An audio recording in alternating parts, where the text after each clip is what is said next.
Right, Marcus Rashford's come under a lot of heat. He seems to be the next one in the line to get shot down by the media, in social media and traditional, and he's come out and he's responded, right? He was responded in the player tribunal. I just want to go over a few points. One of the biggest things that Marcus Rashford spoke about, and one of the biggest things that people have spoke about, is his body language. And I think people are missing a trick here, and I think Rashford himself is missing a trick. I don't think so much the issue is that Rashford's walking around all the time. We see it with players. We see it with especially wide players that fancy themselves, wide players that feel like when they do have possession that they can do something with the ball. And that's what normally happens. You see that with Neymar and Messi and players in that ilk where when the ball's at their feet, something magical can happen. And that's the issue with Rashford's body language, is that he's walking around like he's one of those players. Long gone are the days of where Jesse Lingard is ripping the piss out of him, calling him Bean because of his weird shaped head. That kind of level where Rashford was at mentally has completely gone, right? He's surpassed that in regards to where he is at in his own head. I think the issue with Marcus Rashford is when he was seen to have more humility and he represented what people expected him to as a homegrown talent, and he represented the kind of Mancunian lad and that whole shtick quite well, ran around, worked hard, had quality in patches, but people could stomach that product, if that makes sense. They could stomach a homegrown talent that had raw ability in certain areas, was effective at times, worked hard, but was also really frustrating and lacked quality in certain areas. But the problem is when then Marcus Rashford is sold to us as near on par with Mbappe or just below. And the body language problem is then the way he walks about. And you can see it in players. You can see the shift. You can see the shift in where the shoulders are positioned and how tall people walk and how languid they are when they're walking onto the training field. You can see it even on the training pitch. And Marcus Rashford kind of started picking up that swagger just in terms of how he walks. Coupled that with a Nike shoe and then a purple patch after the World Cup last year, and then all these things start feeding into your own persona. It doesn't even have to be that you're some egotistical maniac. But if you're walking around like a big player, then fans then start expecting big things when you do actually receive the ball. So you can't then go through large patches of the season just being ineffective.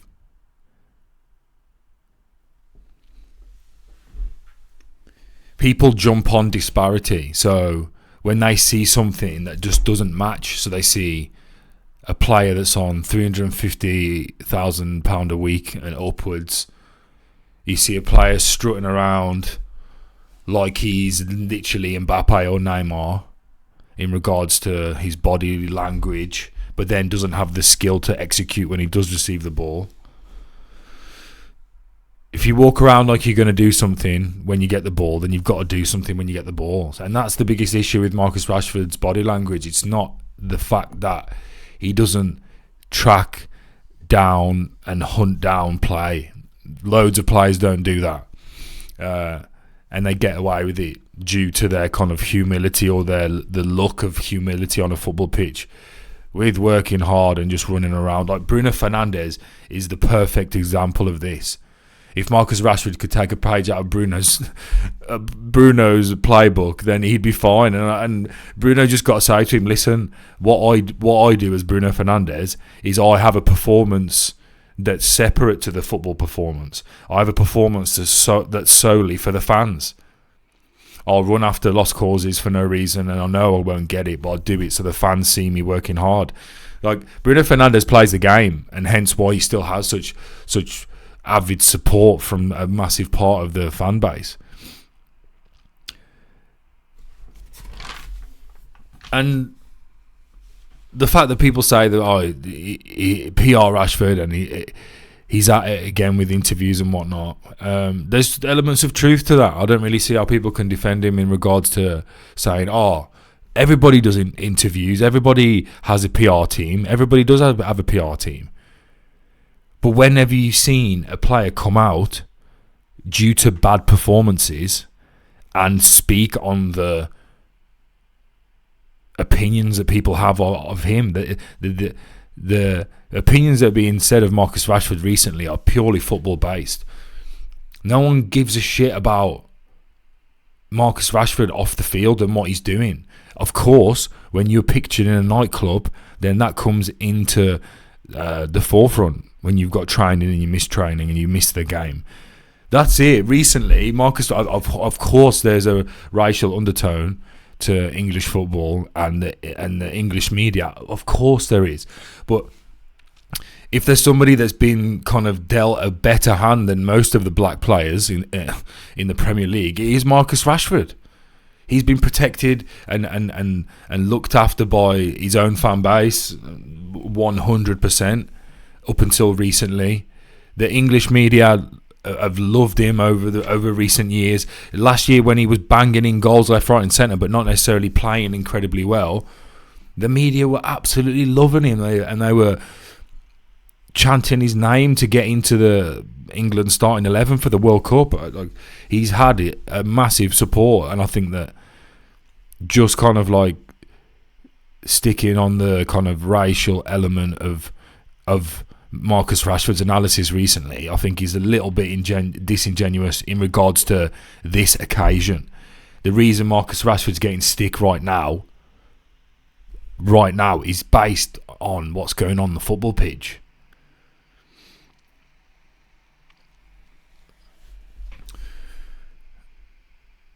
Manchester United bet on Marcus Rashford as to be their star man. They put their eggs in Marcus Rashford's basket and also Bruno Fernandes. So when you then, they're the two players. They're the players that we've based our style around. They're the players that we accommodate. They're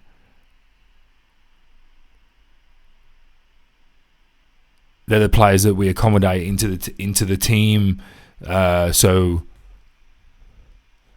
they're the players that we accommodate our whole style around. So we don't have a possession-based team because we've got a creative player that likes to play very early direct balls, and then we've got our star man on the left-hand side of the attack that likes a lot of space in behind to run into.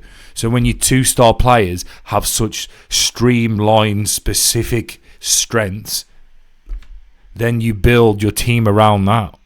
Or that's what has happened. So when Bruno Fernandes and Marcus Rashford, I know this is a Rashford video, but Bruno can be put into this kind of equation with him. When you're put onto the kind of, when you're sold by the club as the two saviours, the messiahs, the two untouchables of the Manchester United team, then you have to expect the scrutiny to come with that.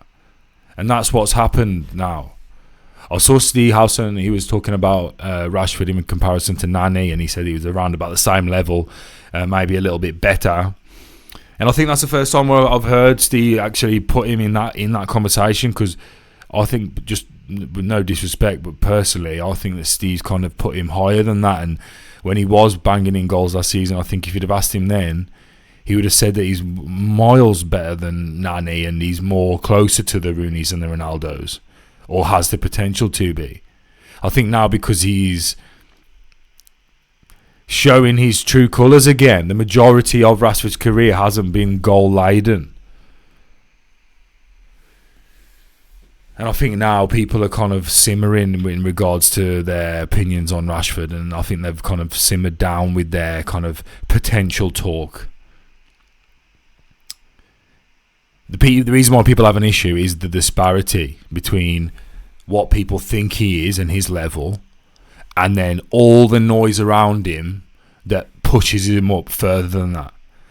So then what happens is people are just scrutinising him at the level at which they are sold So if you are sold someone at this level, if you book to go to a restaurant and all the reviews and you are sold that it's one of the best restaurants, then your critique of that place is going to be a lot higher than if you go to McDonald's.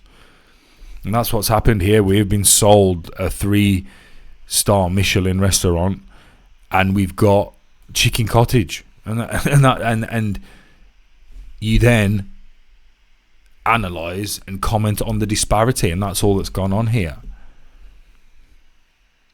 Marcus Rashford, yes, you can draw similarities to Nani in regards to that he's a frustrating player and he's got speed and he's a tricky winger in different ways, and they both scored goals and got assists. Yes, they both played in a 4-3-3, but I think that in modern day 4-3-3 systems, the wingers or these inside forwards do seem to garner more of the ball and more of the goal scoring threat maybe than they did when Nani was in a 4-3-3 system. The issue is that Nani was never our main focus, our main player, our main go-to, but Rashford is. And also the issue is when Nani would get the ball would be safe. Nani was very secure on the ball. He might try things that he shouldn't try, but that was due to him having such great ability on the ball. That was a confidence thing, not a low IQ thing. Nani would get overexcited because he knew he had the ability to do what he wanted on the football pitch. He was that good in terms of natural ability. And he would get overexcited. It's an emotional thing with Nani. With Rashford, it's a lack of ideas, whereas Nani had too many ideas. That's the difference. But I feel like Nani was more secure in every other element of his game, which then gave him the license to try these things that he tried. Nani was safe on the ball, and that buys you time then to be this kind of frustrating, tricky winger. And Nani, as we just said, wasn't the main star of the team. He was never sold to be the main star of the team. Yes, there was a chance that he could have been the kind of Ronaldo regen that everybody wanted, and he wasn't too far away from that at certain points. He really wasn't, in moments and sparks. But I feel that Rashford lacks the kind of the pedigree of even someone like a Nani when it comes to taking the ball and being composed in possession. The foundations of football, I think Nani had a lot more of, and then also on top of the foundations, then Nani had this eccentric side, this real incredible talent and quick feet and beautiful buttery touch. Rashford has been sold as the poster boy for Manchester United, and that might not obviously be his fault. Manchester United are seen to kind of push people into the spotlight and into the first team and create these poster boys like they're doing with Garnacho at the moment. Marcus Rashford also has probably had an issue like quite a lot of the talented or deemed to be talented players at Manchester United, like your Pogbas and Martials and Sanchos and Rashfords. A lot of these players have struggled to develop, have struggled to progress. And while I think that Rashford's strengths and player profile isn't something that can necessarily be massively improved in regards to his raw abilities, I still think that there should be a better version of Marcus Rashford available for Manchester United to use. He should have been developed more. But that's a cop-out, and there isn't a cop-out here. Marcus Rashford really started to feel himself, which is not a problem. But when you start feeling yourself, you do have to produce for it all to look good. Walking around looking cool with your swagger and like your I don't give a fuck swagger, that's fine. No one's got a problem with that. But you have to have a foundation of quality that you can fall back on. So you don't have these 0 out of 10 games. You don't have these games where you're receiving the ball and it just looks scruffy. It doesn't look of a high level when doing basic things. If you can do basic things well, it gives you time to breathe on a football pitch. It gives you time to analyse other things. If you're constantly worried about the next passage of play and when the ball gets to you, that is all that is filling your mind. There's no room for calmness and composure and creativity because your mind is just filled with fear for the next pattern. I think the best thing for Marcus Rashford is to go to PSG. I think that he'll, even though it's a very tough league, I think that he'll do better in France for PSG, playing for the best team, having a little bit more time on the ball, even though the French league is still very physical. It's not as back and forth, but it is physical. I think he can I think Marcus Rashford, whether people like it or not, I want to defend him and his PR and whatnot, he does have a kind of media machine behind him because he is marketable. If you're really marketable, you're going to just have this media machine behind you, or a marketing machine behind you, or an advertising team. That's just the reality of sport and celebrity persona. I think that he can fill that kind of Nike gap for PSG, that kind of, if you squint and if you next season, if you're at PSG, if you're at a PSG game and they've signed Rashford and Mbappe's gone, if you squint as Rashford's sprinting, you can kind of, it's kind of like Mbappe, kind of. And like once in a while, he'll look really good. And he'll be living in Paris and people leave him alone. And then he can walk around like he doesn't give a fuck in Paris, because they all walk around like they don't give a fuck. I think it's a perfect place for him. If we can get maybe 65, 70, 75 million because of his marketability, it could save PSG in regards to just being still a global clothing brand. Yeah. So I think that's the way forward. We need to. Manchester United can't have players that are that big for them, that play in that set style, because it has too much of an impact on the team. Marcus Rashford is too big of a character to be playing the way he is. He has too much influence on the way we play as a team. And this is the same for Bruno Fernandes. I think it would be best for everyone if Rashford does go to Paris Saint-Germain. I think it's a good step for him, and I think if he does really well there, who knows what kind of move he can get. But I think it's pretty certain that if he stays at Manchester United, this criticism that he has bestowed on himself by his body language and actions and the way he moves around is going to get too much for him.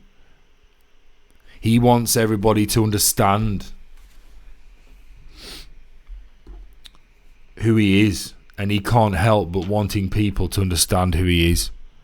The problem he has to get into his head is, like, no one really cares, Marcus, like who you are off the pitch. Like, we don't care. We've all got our lives going on. We've got things going on. We turn on for the football for a few hours, and that's our escape. And we just want you to perform at your maximum, or to play to your strengths, or to have the humility to understand where you are in the hierarchy of football, or on a football pitch. We don't need to have a breakdown of how you are and how balanced you are as a guy, and what you do for people and charity and your family. And that's the issue, and that's where maybe the delusion lies, because obviously there's been maybe a lot of focus put on Marcus Rashford off the field because of the hot dinners and the clothes and the GQ magazines and whatnot, and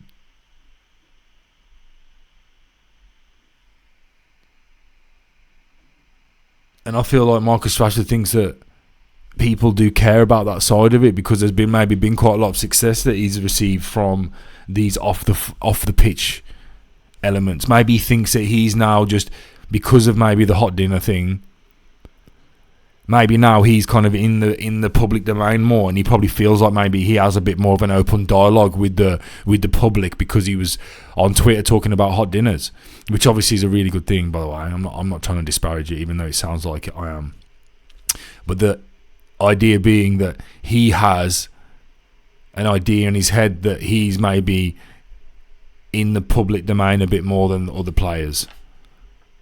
And yes, it would be cool if maybe footballers were a bit more like American sports stars, and they had a podcast and they did this and they were a bit more open, but that's just not really the culture in Europe.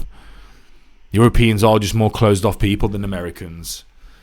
And even while we have demanded and called for players to be a bit more kind of open, we don't need it when you're playing absolutely heinous. Your football stinks, Marcus, at the moment. And it's really hard for you to keep your football at a level that doesn't smell for 90 minutes of a game. It's hot that you're that type of player. I think it's fine if you walk around and you're not bothered and you want to go to PSG and you're riding out the season because you've had enough of it and you're sick of it, and Manchester's too much of a melting pot for you now, and you can't really do anything, and you're stuck in your house and you're a multi-millionaire and it rains all the time, and you're like, I'm a multi-millionaire, I can go and live in Paris. I can be the guy that after Mbappe, Neymar and Messi left, that actually took that team to something. I can be the guy that when PSG finally calmed down and got out their honeymoon period with the Qataris went, right, let's try and be a serious club. I can be that guy. I can be the pseudo superstar that I want to be, or that I am. But don't come out and be all moany and soft about it. Like, no one cares, mate. Like, no one cares. And how perfect does your life have to be? Like, why does it have to be that everybody... Oh, no, but please understand me. It's like, mate, you're playing bad and we're just talking about it. And if that's about it, you're walking around like you don't care, so people say that you don't care. It's as simple as that. Like, what are we doing here? But yeah, Marcus Rashford, Paris Saint-Germain. Loading, get it sorted, get the flight booked. Charles de Gaulle, here we come, brother.